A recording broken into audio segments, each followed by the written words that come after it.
Hi, you're listening to When Isabel Met Aviva, a podcast about rom-coms, female-driven screenwriting, and how to break into the entertainment industry. I'm Isabel, And I'm Aviva. and welcome back to season 2 of our podcast. This is Yes. episode 3 or 4? 4. I believe it's 4. episode This is episode 4.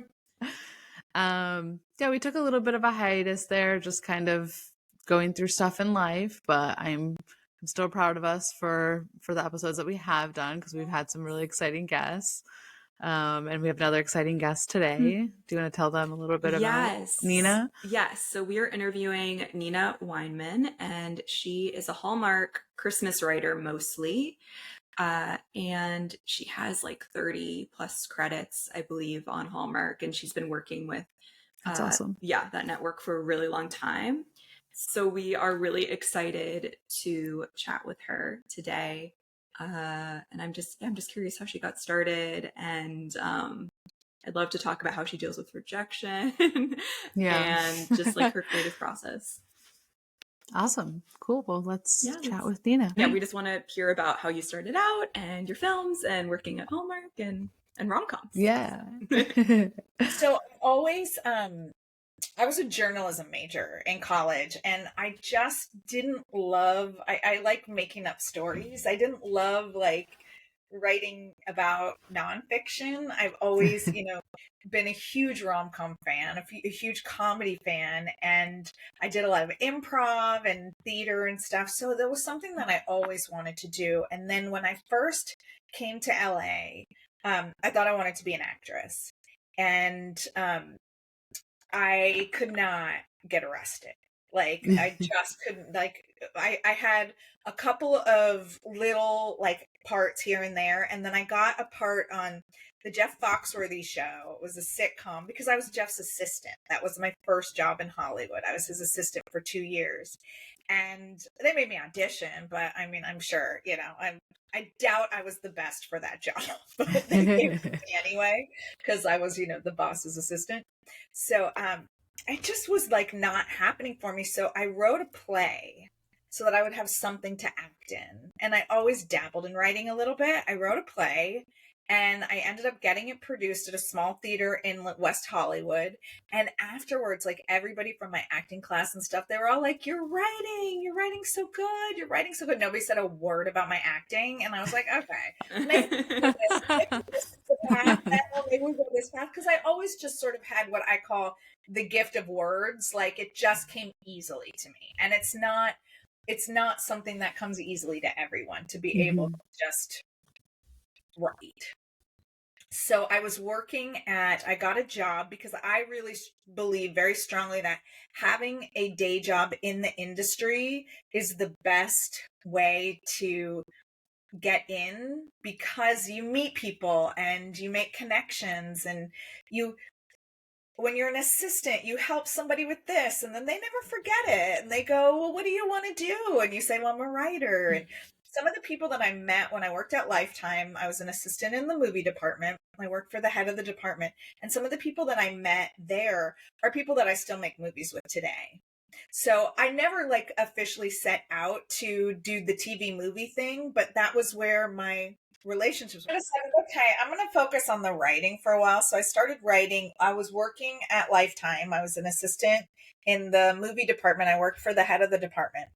And I was writing scripts at night and, on my free time, and mostly rom-coms and stuff. And so some of the people that I met there are people that I still work with today, that I still make movies with, now at Hallmark. And it wasn't necessarily my path to like go the TV movie route, because the TV movies that I worked on were all like Someone Stole My Baby, and that's like not my voice. I'm very much a comedy person. So there was a lot of true crime and books and things like that. So but then I knew one of the executives at Hallmark. We were in this networking group together, and we had made a movie with her when she was at a company called Hearst that made a lot of the Lifetime movies at the time. This was in like 2000. And she went over to Hallmark and they were making rom-coms. And then my old boss at Lifetime, who was the head of programming, took over and was the head of programming at Hallmark. So I had heard they needed a wedding movie. And so I sat down and I wasn't working. I'd left my job in 2007.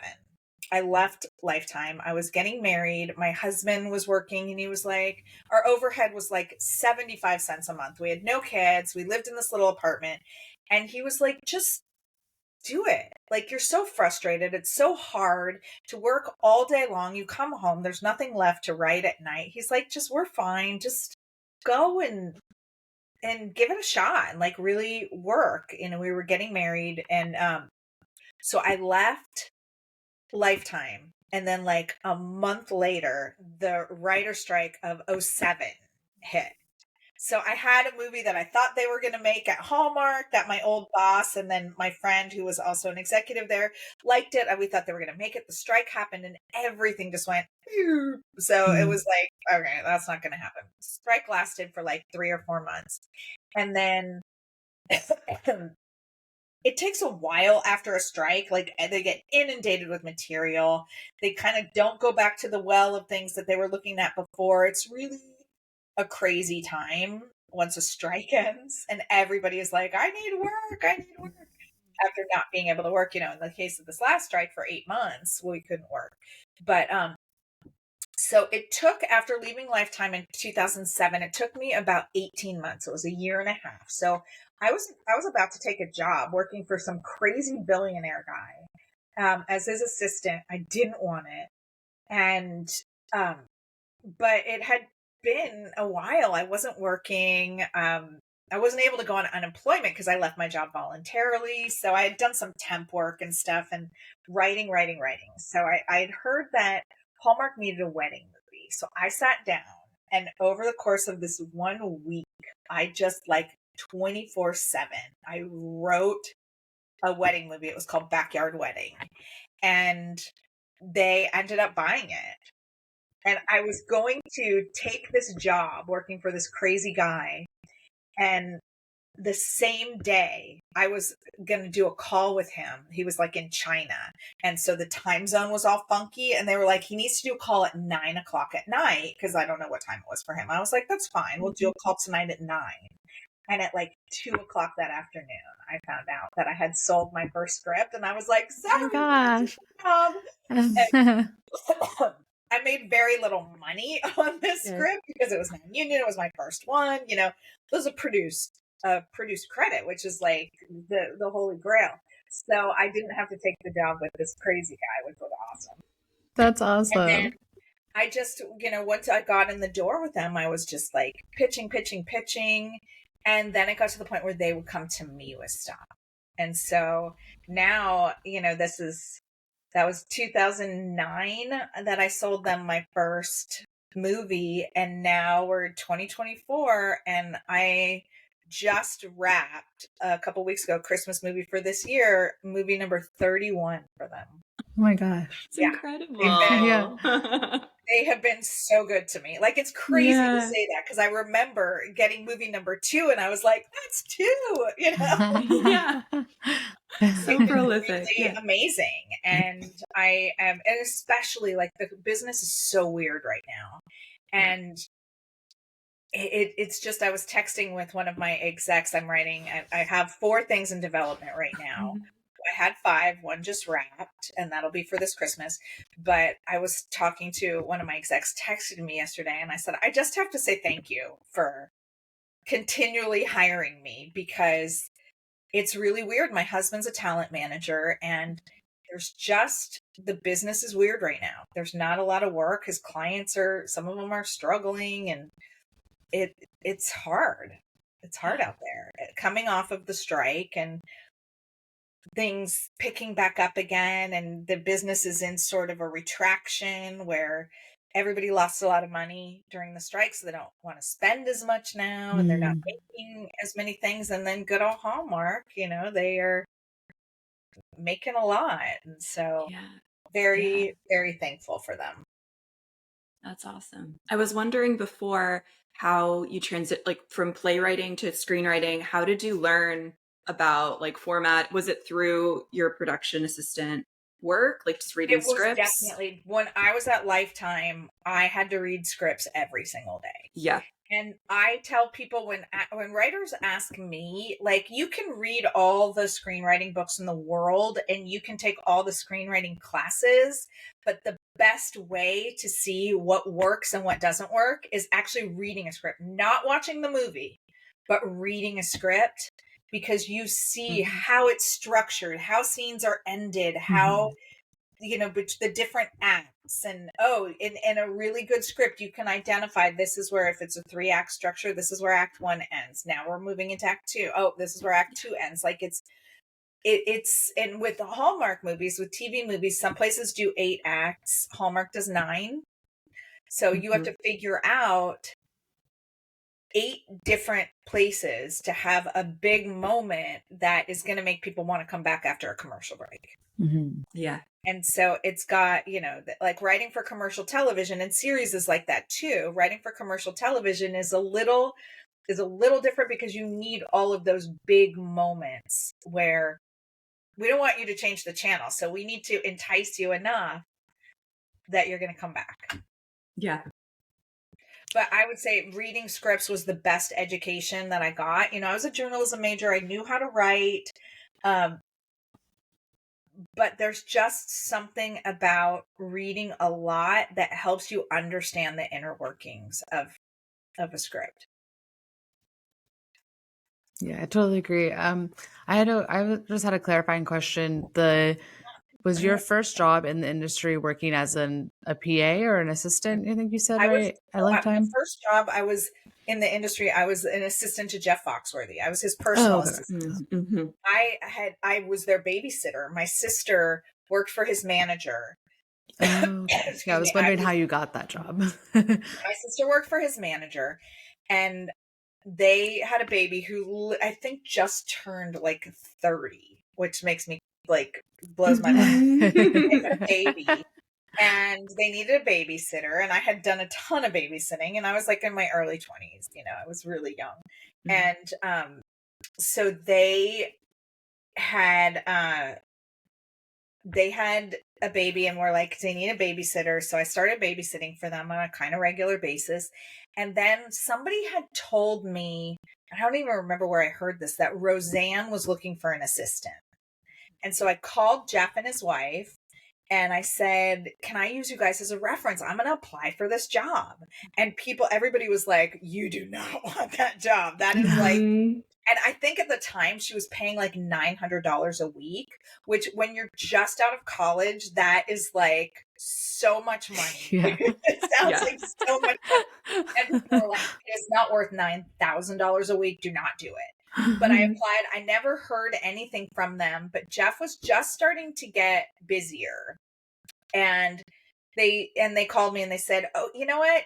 I know the Roseanne thing didn't happen, but he actually needs an assistant. Would you want to come and work for us? And I was like, yeah, I didn't even have to try to get that. So I worked for them for 2 years. And then he did the Jeff Foxworthy show. They did 2 seasons, one on ABC and one on NBC. And it was like, for him, it was a huge pay cut to do a sitcom, because he was touring and he was getting really big crowds and like selling out arenas and stuff. But he wanted a 9-to-5 job so he could be home to put his kids to bed. So he was really only in LA for the show. Like, he didn't want to be there anymore. His family was all in Atlanta. So after the show got canceled, they moved back to Atlanta, and they asked me to go with them. Excuse me. And I was like, oh, I love them so much, but I just couldn't go and live somebody else's life, because I had my own dreams and aspirations. And at the time I was going to be an actress. I had my own dreams and goals, and I couldn't go live somebody else's life. But it was funny, when Jeff took me to the airport, I went with them to help them get the office set up in the new house in Atlanta. So I went to Atlanta with them, and then I was saying goodbye at the airport, and I'm hugging Jeff Foxworthy and I'm sobbing. And in Georgia, everywhere he goes, he gets recognized. I don't know if you guys even know who he is. He's a comedian. He's like a big comedian, but he's not, he was big years ago. So, he does the whole, you might be a redneck is his whole bit, but he was getting very, he was very famous at the time, and especially in Atlanta, because that's where he was from. And I'm sobbing and crying and hugging him on the curb at the airport saying goodbye. But that really helped me. I met some people through that job too. And then after that, I worked as an assistant to an executive producer just for one season after they moved back to Georgia. One season on a show called Malcolm and Eddie, which was on a network called UPN. And that's where I met my husband. I was the assistant to the executive producer, and my husband was a PA. Oh, no. That's where I met him. And so I only worked on that show for one season. And I started temping at Lifetime. And then they were like, do you want to come on full time? So yeah. And was the romantic comedy always your top genre when you began playwriting as well? Like, was that was your preferred genre? Yeah. I mean, that's what interests me. I want to write things that I want to watch, and that's what interests me. And that's my voice. You always want to write what is your voice and what comes easily to you. Yeah, definitely. And then at what point did you start writing more holiday specific movies? I mean, that was just once I got into the Hallmark fold. My first Christmas movie for them was called Annie Claus Is Coming to Town, and it was my second movie ever. And again, they just were making maybe 2-3 Christmas movies a year, not even that many. I got in such the early days in 2009. It was such the early days of when their programming, that was about maybe a year or two before Bill Abbott took over and really started, doing the volume that they still do today. So getting in those early days was actually really beneficial for me, because I was there all along to know, this is what we're doing now. This is what we need now, and then I was slowly gaining their trust. Because what happens, sometimes they'll try to break a new writer in, and sometimes it works and sometimes it doesn't. And so they're good about getting new writers in there when they have time, because they're so swamped. They're good about it, but then oftentimes they'll bring somebody like me or Julie Sherman Wolfe or Tracy Andreen or one of their regular writers in to rewrite something after they've given, a couple shots and a couple bites at the apple, and it's just not getting there. So that's another thing. Of my 31 movies, they're not all originals. I've quite a few rewrites. Yeah. Do you have a favorite out of the 31 that you've done? So it's hard to say what's my favorite, because for me, so much of it is they kind of start to blend together. So for me, a lot of it is about the experience of making the movie that makes it my favorite. One of my favorites is The Last Bridesmaid, because I developed it with Rachel Boston, who's a very dear friend of mine. I put Paul Campbell's name into the mix to play the love interest, because I was a huge fan. I thought he was amazing. I wrote every character with him in mind before I knew him. And he was friends with my manager, and he had done one movie called Window Wonderland for them years and years ago. And we went to a screening of it. My manager and I went together, and Paul wasn't there, but I was like, who is this guy? This guy is amazing. I love him. And then my manager introduced us, and I was like, we have to work together at some point. So then we became friends. And when they were living in LA, he's back up in Vancouver, but they were living in LA, our families would do stuff together a lot.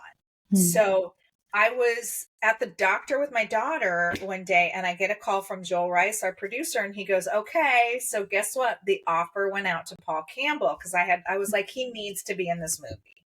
So the offer went out to Paul Campbell, and I said, can I tell him? Because he's literally on his way to my house right now. Like, can I say something? Because they were coming over that night. And so they came over, they brought champagne, we toasted because we were finally getting to work together. And then we called Rachel, and Rachel came over. And so we all had like a fun celebratory night.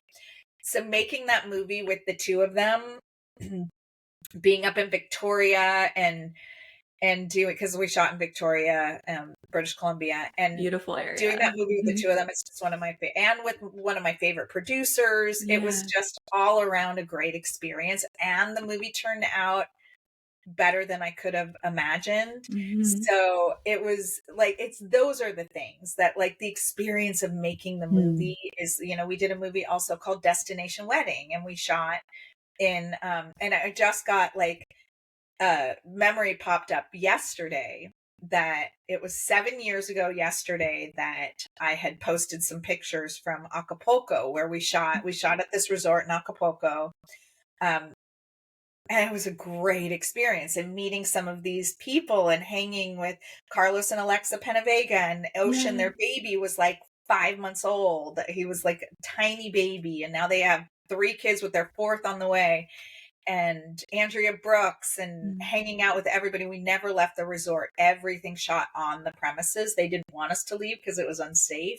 And it's the experiences that I remember of being in Mexico with all these people and forming the friendships, and we're making a movie together. And again, another one of my favorite producers, Anne Carlucci. And it was just, those are the things that I remember, because there's so many movies.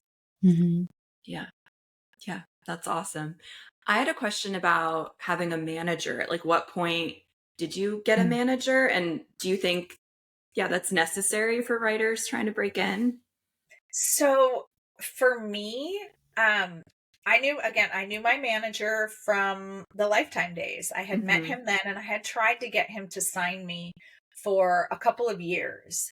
I was just still in touch with him after I left Lifetime, still in touch with him about that. I got the call from Hallmark that they were buying Backyard Wedding the same day that Jeff Agassi, my manager, called me to tell me he wanted to take me on as a client. And the reason, and it was funny because he called me, and then I got the call, and I was like, I know we just got off the phone like an hour ago, but I have news. Like, it was like a crazy day where the stars were so aligned in my favor. I was like, when do I get another day like that? Like, I sold my movie, I got my manager. But for me, I mean, just Jeff he is my confidant, my co-strategist. He does send my stuff out from time to time, but for the most part, I get all my own work. Is it worth spending 10% of everything you make on a manager? In my case, yes, because of our relationship and because he really fights for me when he does my deals and stuff. He fights. Technically, he's not supposed to make my deals, but he fights for me. And so in that case, yes. But in some instances, I have friends who have managers, and I'm like, why are you giving this person 10% of everything you make when all they're doing is fielding calls? I would say if you have representation, make sure it's somebody, and you aren't getting your own work at this point, make sure it's somebody who's out there hustling for you.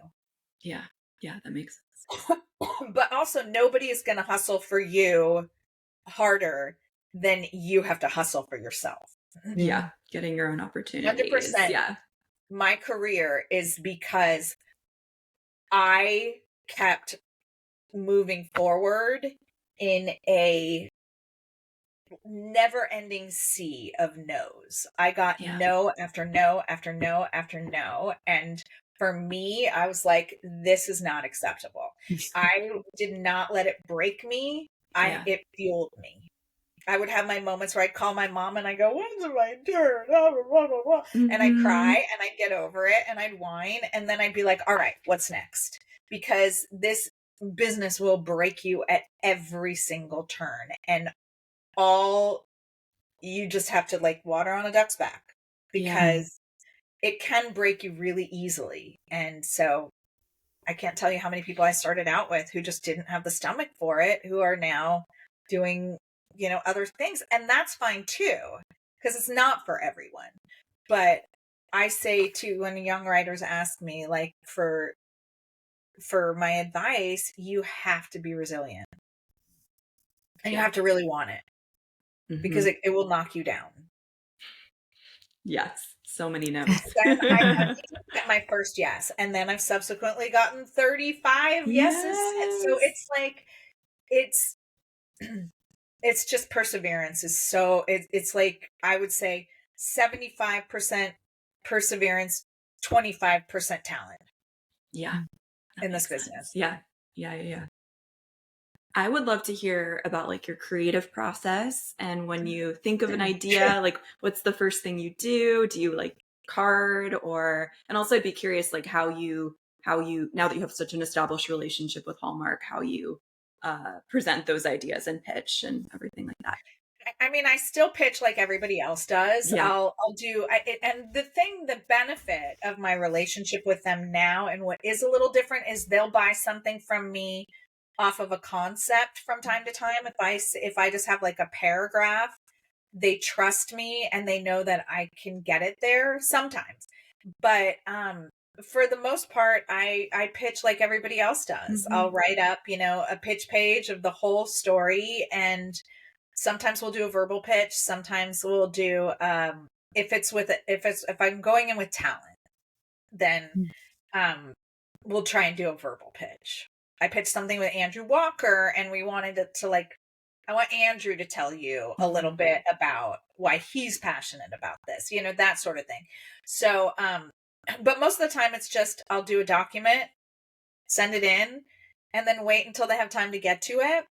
I'm fortunate that they come to me with things now. I had, the head of Christmas has something that she was like, would you be interested in this, with Allie Sweeney? And Allie and I have wanted to work together for a long time. So that's something that's a possibility. It happens in different ways as far as how I get my work.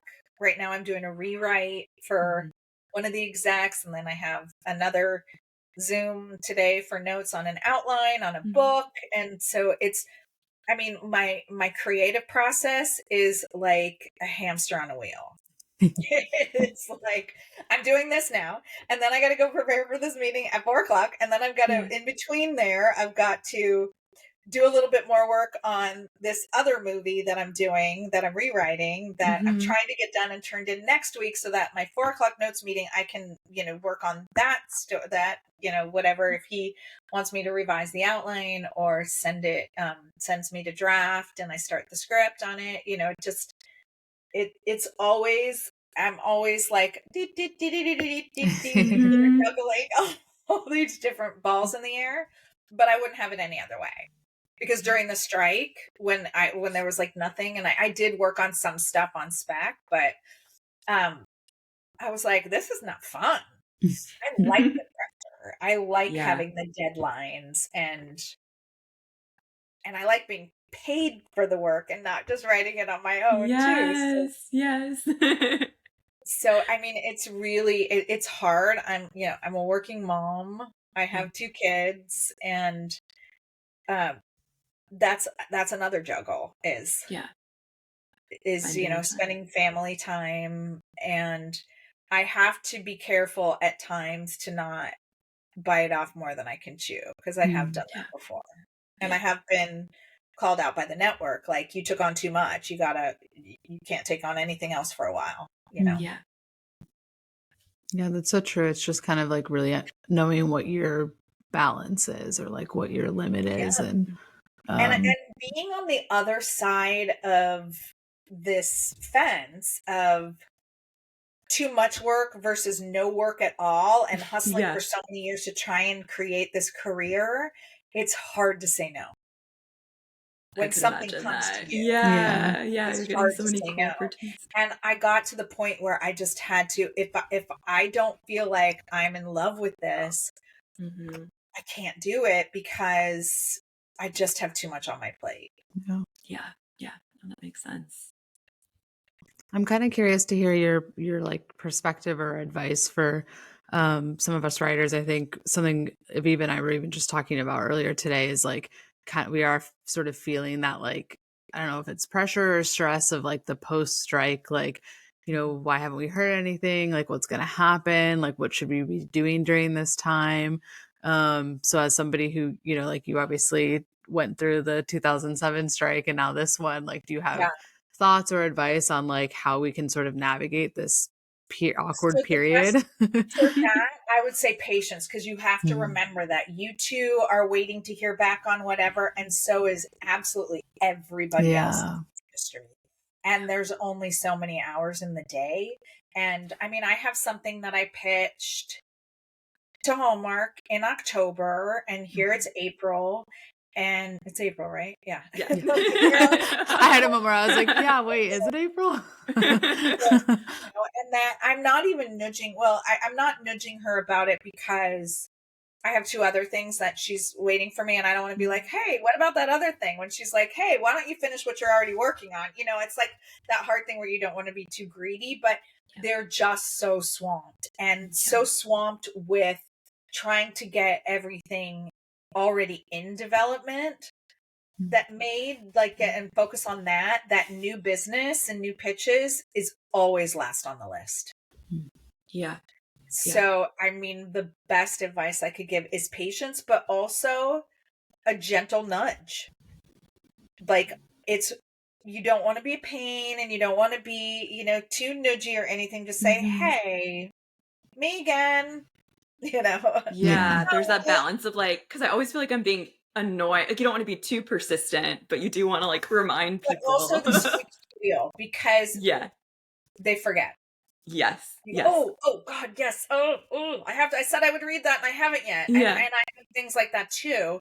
The squeaky wheel. Just be persistent in the least invasive way that you can. Hi, me again. I know you're so busy. Really loved your last movie that you did for the network. You know, it was so fun. Still really excited about the prospect of getting in there and working with you. I'm inspired by this, or I'm, you know, just compliment them. Compliment them.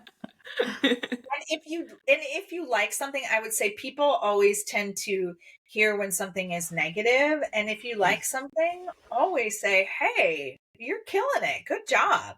Don't be afraid to do that either. To just say, I just really think you're doing an awesome job. Because people like to hear that too. Definitely.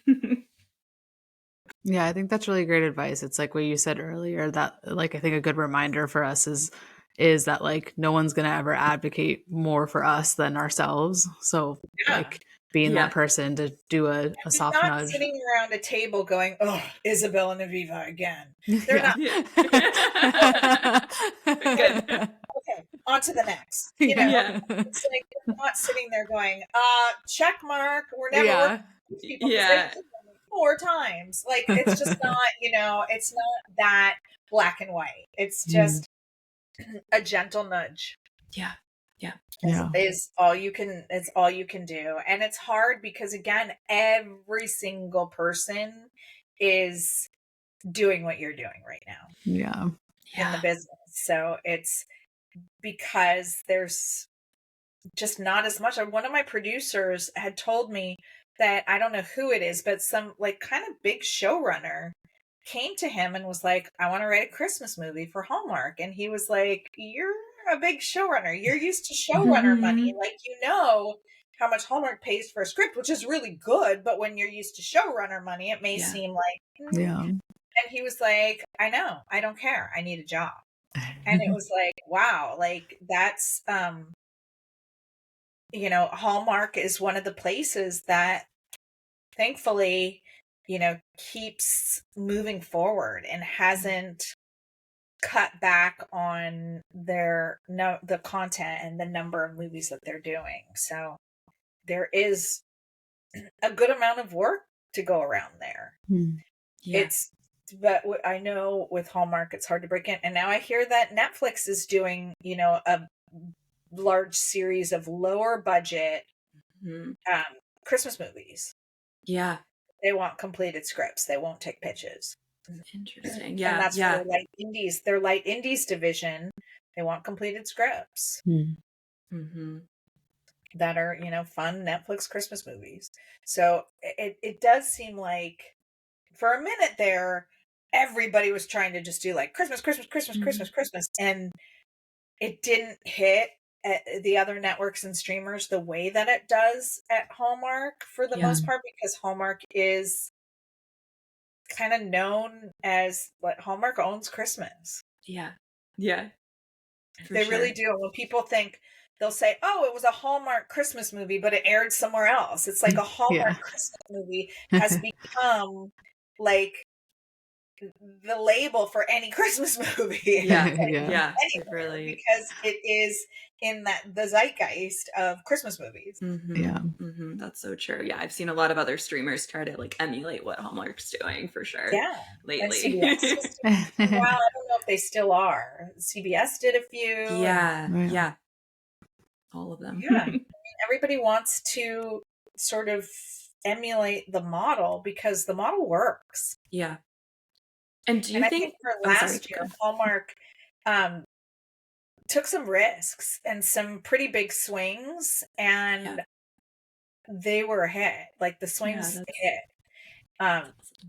So it's awesome that it's not all the same, because there were times years and years ago in the older Hallmark era where I would be writing a movie and I'd be like, I wrote this exact same movie last Christmas. Like it just felt like the same thing over and over again. And they're like, nope, we're not doing that anymore. We're trying some new things. And they really took some risks last year, and it was great. Like Catch Me If You Claus, which was my movie. They hadn't done a movie that was Santa Claus in years. Everything had to be very based in reality, except for the occasional like Christmas magic thing. Yeah. And they, the new regime was like, let's do it. Let's try some new things. Yeah. That's awesome. Congrats. I was curious as well about like international reception of these films. Like, are Americans, I mean, I assume the main demographic, but have you been to other countries and seen how, like, how was the international? I mean, I know they sell them internationally, so people do have access to them because that I think is one of the ways that they, when you're doing a movie, like a producer will get what's called a license fee, and it's X amount of dollars to make let's say, the budget to make this movie is $75, or the budget to make this movie is $100. And the network's going to kick in the license fee is $75. You have to come up with the other $25. Okay. So they'll sell the movie internationally and make money in all different territories and make that money to make up the rest of the budget. It's called deficit financing. So that's generally how they get it, is by selling international. And so I know that there is a reach, but I don't know. I don't hear a lot about it. Okay. But they definitely sell all of them in the international markets. And especially the ones that I've done that had like a Hispanic, I've done 2 that had a Hispanic lead. And those, you get international residuals, and those were, I made the most residual money internationally on the 2 because I sold them to like a bunch of the Latin American countries. Yeah. That's great. Yeah. That's so really those were like, I could tell that they sold those at a lot more territories maybe than other places, than other projects. Cool. It's exciting. So, Isabel, should we do rapid fire now? Yeah. We do this thing at the end of our podcast where we like to think of it as we couldn't come up with a more creative name than rapid fire. We still are looking for that right pun. But the idea is that it's like the end of Act 3. It's like we're running to the airport and we're just kind of like on our way, shooting out random questions. Okay. So first question is, what is your favorite rom-com and why? I'm really partial to, well, I mean, there's a couple, but Legally Blonde and Clueless, I would say, are two that anytime they're on, I can watch them. But then I showed my daughter Clueless recently, and she was like, ew, that's her brother. And I was like, no, it's not. Like, it's her. They're not blood related. Gross, Mom. That's gross. I was like, I've never thought of it that way. Like, I never ever thought that they were related at all. But, I'm so partial to that. I think that they're just so charming and fun, and I love a rom-com that I could just watch over and over and over. And those two, if they're on, I'm in. Yeah. I watched both of those recently too, and I was like, they are still so good. And we got to interview on the show Mona May, who did the costumes for Clueless. So that was fun. Yeah, that was so fun. Okay, the next question. Favorite rom-com trope to write? Like enemies to lovers or anything like that? Favorite rom-com trope? I like to turn tropes on their ear. Yeah. I like to do that where the first time I did it was in a movie called Flip That Romance, and it was Tyler Hines and Julie Gonzalo, and they're sitting there and they're about to kiss, and the phone rings, and then she silences it and goes in for the kiss. Oh, cute. I don't know. I like to turn a trope on its ear and try and be a little unpredictable. Definitely. That's cute. I like that. I don't think I have a favorite. Yeah. Okay, what is your favorite rom-com outfit? My favorite rom-com outfit? Oh my gosh. A lot of people. It's gotta probably be Elle Woods. Yeah. You go here, I go here. Yeah. I mean, it's like Elle Woods was such a fashion icon. Yeah, she was so good. Hair and Yes, I love those Karen and Kiwi. We love as well the writers of that one. Yeah, oh my God, so good. Yes, so good. Love all their films. Okay, do you have a favorite rom-com line or moment? I feel like you just said it. Yeah, you go here, I go here. There are some things that like I'm always quoting, and like right now, of course, I can't think of anything. Yeah. Like, we're always. I don't know. I'll get back to that one. Yeah. But I know that there are. I know that there are things that we're always like saying. Have you seen any recent rom-coms that you really liked or that you'd recommend? I really want to watch the Sydney Sweeney one, but I haven't watched it yet. Yeah. We interviewed the writer of that as well. Yeah. Oh, yeah? Yeah. I want to see it, but oh God, what have I watched recently? Like everything like lately is what do my kids want to watch, or what are we doing with kids? I think we need more rom-coms in the world. And I think like right now with the success of is it Anyone But You? Is that what it's called? Yeah. Yes. Anyone But You. Which was an R-rated rom-com. I think they're also more open to that. I have one that I wrote that is not for Hallmark at all. that I wrote. And it's very R-rated rom-com that's out to a few places right now. So I would love to get like that made, but it's so it's a little too edgy for Hallmark and a little too R-rated. But I think that there's been a lot of success, and with Barbie and so-called movies for women and stuff, women go to the theater, and rom-coms do tend to skew more to women, but I just think they stopped making a lot of them for a while. Yeah. I like to see that there is a new market for it, that they are realizing that like, oh, women go to the movies if we give them something to see. Right. Yeah. So I think that we're going to see more of a resurgence of of good, like, high budget rom-coms. Yeah, I would Yeah. love that. Yeah.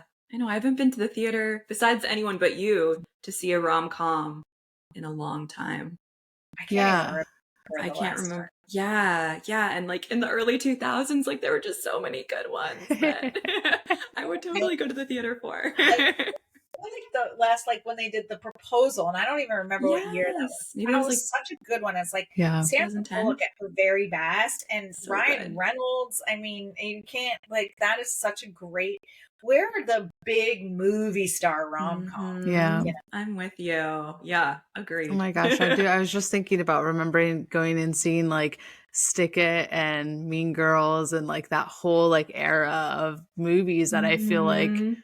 yeah, why did they stop making those? I Or like, I feel like we went to know. the movies all the time at that like mid 2000s time, but then they Agreed. gave up Agreed. on us. Is changing. I Yeah, think Barbie changed a lot for people. that's I think true. Yeah. Barbie was big. It was a big eye opener Yeah. for Yeah. Hollywood. Yeah, that's awesome. Yeah. Okay. If money didn't matter, is there a rom-com you'd like to make like in an international destination, or I don't know, anything like just with no budget limits? Oh yeah. I have one that it scares people. They always liked it. It's called To the Summit. It's one that I wrote years ago. And it's basically Legally Blonde on Mount Everest. Mhm. And it's this girl who, her dad's this like adventurer who, dies on a spacewalk, that he spent $30 million to go into space, and he dies on a spacewalk. And he's married to an ex-friend of hers. Now her father's married to this ex-friend of hers, and they're sort of the nemesis. And then her dad's like, I spent my life challenging myself and everything came easily to you, so in order to get your inheritance, you have to summit Mount Everest. And he matches her with his climbing guide, who's this very hot guy. Like when I wrote it, I wrote it when I worked at Lifetime, like years and years ago, and everybody really likes it. And I wrote it was literally like Sandra Bullock and Matthew McConaughey in my mind, or Kate Hudson and Matthew McConaughey. That's who I was thinking for it. And even though I keep them off the mountain, except they're on the mountain only for like 7 or 8 pages, it just scares people because it sounds expensive. Yeah. But I always I am going to make that movie. Yes. We would love to see it. Yeah, that sounds awesome. Okay, so what are you working on now, or like what movies are on the horizon for you? So I have for Hallmark, I have one that just wrapped. That'll be for Christmas, and they should be announcing those sometime soon. They usually, I don't know, maybe not till July. I don't know when they'll announce it, but I have one rom-com, a summer rom-com, a fall movie, Christmas. Oh my gosh, what is my another rom-com, and one that's on hold that's a sequel, and I don't know what's going to happen with it. We want to make it. So I can't really say much about them because they don't like us to talk about these things until they're announced. But one's a princess movie. I can say that one's Ghost. Ooh, yay! I can say that. We just don't know, when these things are going to air. I think one is for this year. The one that I just shot is for this year, and the rest of them would be for next year. Okay. It's exciting. So I have 5 that I'm working on. And then again, it's like I finish the outline on this one, and then start the draft on this one, and finish the draft on this one, and then do notes on that one. And, it's just a constant juggling. Cool. That's awesome. Great problem to have. Yeah, I was just gonna say, Right? I'm like, you're like the epitome of what we're all working towards. We like, all want to be like, we can't keep track of all the movie projects. Like, I just have 5 scripts. 3 of them are being produced. 2 of them I'm still writing. Yes, we want to be there. That's amazing. Every single day, I'm like so thankful that I got into the Hallmark family when I did, because they treat me really well, and they trust me, and they come to me with things, and they'll buy things from me, and sometimes they won't. I mean, they certainly don't buy everything I pitch. They passed on plenty of things. I figure I pitch 6 to sell 2. It's pretty much there's a ton of stuff that I pitched that they passed on, and that's fine too. Yeah. Yeah. But I'm just like eternally thankful to these people for, continually hiring me. Yeah. Yeah. That's amazing. So just to wrap it up, like where can we follow your projects and career online? Like, do you have social media links that you would want to share? I do. Like that? I'm on Twitter. I think Twitter, I'm NIBEWE, which is just the first 2 letters. I always was like NBW this, NBW that, and I couldn't get that. So I did the first 2 letters of Nina Beth Weinman. So that's what NIBEWE means. On Twitter, and then I'm Nina Weinman Swift on Instagram. Okay, we'll put that all in the show notes. I never officially changed my name, but I go by Nina Weinman Swift because my husband's. We're Swifties. I was gonna say, is your husband's last name Swift? Like that would be. I would marry someone if they were like, you could be your last name could be Swift. It was a big deal. Kids are like, everybody's like, is your last name really Swift, or did you just say that because my kids are Swift? Do you just say that because of Taylor? And they're like, no, it's really Swift. That's hilarious. That's amazing. That's awesome. No, because of Taylor. The other Swift. Awesome. Well, thank you so much. This was really helpful. It's always really great to hear like advice from people who have kind of like gone on the journey that like I think us and a lot of our audience are starting. Definitely. No, it's so nice to hear. It's always just reassuring to hear even people who've made it have been rejected so many times, and you just had to keep believing in yourself and just believing in your vision and continuing to write. Oh yeah. Yeah. And even like Catch Me If You Claus, I'll just say this last thing. Yeah. Catch Me If You Claus was written 12 years ago at, it was developed originally, I sold it to ABC Family, and then they stopped making Christmas movies. And Kelly Garrett, who was the executive I developed it with there, came over to Hallmark and was like, we're making this movie here. We are making this movie finally. And so I just say sometimes no is just not right now. Yeah. And also the movie that I said I thought Hallmark was going to buy right when I left my job at Lifetime, and then the writer's strike happened and that movie didn't happen. Then they did end up making that movie in 2015. So again, no was just not right now. That's really nice to hear. I know. I was going to say, I feel like we needed to hear this today. Yes, it's been a therapy session. That's what I say too. Keep writing. Just have a whole body of work so that when somebody says, I really like your script, what else do you have? You can go, well, I have this. Which one do you want? Yeah. Have a body of work. Yeah. Thank you so much, Nina. And we'll link everything in the show notes, and everybody should watch Nina's projects, and we'll link it all. Thanks, ladies. Bye. Thank you. This has been an episode of When Isabel Met Aviva. Thank you so much for listening. If you want to stay up to date with episodes, please subscribe, and bonus points if you leave us a positive review. You can follow us on Instagram at When Isabel Met Aviva, and on Twitter at Isabel Met Aviva, and everything will be linked in the show notes.